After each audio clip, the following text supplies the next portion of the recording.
Ito na ang chismis mga ka-freshers, panibagong sikreto ang sasabihin ko sa inyo kung paano nga ba nag-i-interview ang mga schools, okay?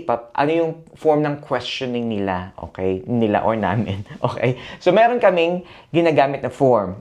So, kalimitan ng mga schools, mga ka-freshers, nakasubscribe sila dito. Ang tawag dito is the key. Yun. Ayan, pakita ko sa inyo. Ayan. So, ito yung form, interview questions and record sheets. Ayan. Kung nakikita niyo mga ka-freshers, okay. So, ito, may questions column, tapos what to look for in responses, candidate's response, evidence of her score. Yan. Ito yung ginagamit namin mga ka-freshers, ha? Okay, halimbawa na lang ito, ganito.